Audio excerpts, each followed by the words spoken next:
Number 9। इंदिरी, तजूरी और खूनी हिसाब। सन 1941 का जमाना था जब दूसरी जंग अजीम की आग पूरी दुनिया में फैल चुकी थी। मगर बरसगीर के जिला आनबाला के एक कस्बे अजगाधरी में एक और ही तरह की जंग जारी थी। ये जंग थी गरीब किसानों और कस्बे के सबसे बड़े सूदखोर भयंकर लाला रघुबीर मिल के दरमियान। लाला रघुबीर एक निहायत ही शातिर और बेरहम इंसान था जिसने अपनी हवेली के एक खफिया तहखाने में लोहे की एक अजीम उलशान तजूरी बनवा रखी थी। लाला के बारे में मशहूर था कि वो सिर्फ सोना लेता है, चाहे उसके बदले किसी की जान ही क्यों न चली जाए। उसने बरतानवी अफसरान को रिश्वत देकर पूरे जिला का मालियाती निजाम अपने हाथ में ले रखा था।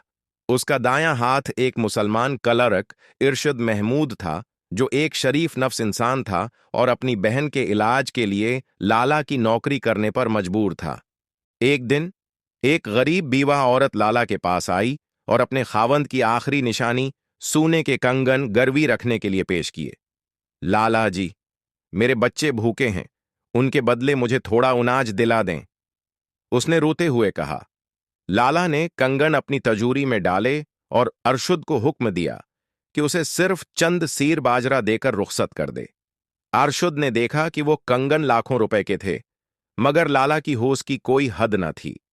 जब इरशुद ने इस नाइंसाफी पर एहतिजाज किया तो लाला ने उसे धमकाया कि वो उसे जेल भिजवा देगा। अरशद, याद रखो, उस तजूरी की चाबी मेरे पास है और यहां का कानून मेरी जेब में। लाला ने तकब्बुर से कहकाहा लगाया। इसी रात कस्बे में एक हौलनाक वारदात हुई। लाला रघुबीर की हवेली में चोर घिस आए, मगर अजीब बात यह थी कि वो चोर नहीं, बल्कि वो किसान थे जिनकी जमीनें लाला ने हड़प की थीं। कशमकश के दौरान लाला भागकर अपने तह खाने में छिप गया और तजूरी के अंदर दाखिल हो गया ताकि अपना सोना बचा सके।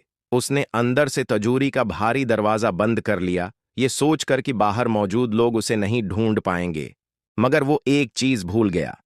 तजूरी का लाक ऐसा था जो सिर्फ बाहर से चाबी के जरिए खुल सकता था।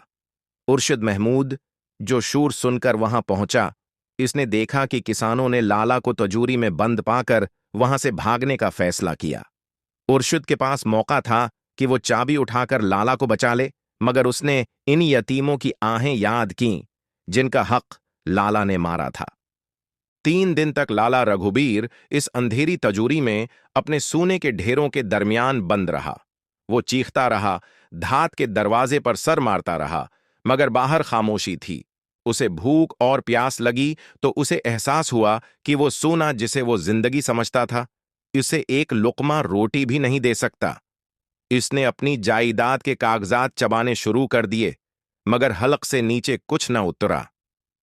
चौथे दिन जब बरतानवी पुलिस ने हवेली का छापा मारा और तजूरी खोली, तो अंदर का मंजर देखकर सबके रोंगटे खड़े हो गए। लाला रघुबीर मिल सोने के सिक्कों के ढेर पर मरा पड़ा था। इसके नाखन दरवाजा खर्चने की वजह से टूट चुके थे और उसके मुना में वही सोने का एक कंगन दबा हुआ था जिसे उसने बीवा से छीना था। इरशद महमूद ने पुलिस को बताया कि उसने लाला की चीखें नहीं सुने और कानून के पास इसके खिलाफ कोई सबूत न था। लाला की तमाम दौलत सरकारी खजाने में चली गई और वो हवेली हमेशा के लिए खूनी तजूरी के नाम से मशहूर हो गई। बड़ा पैगाम, द बिग मैसेज।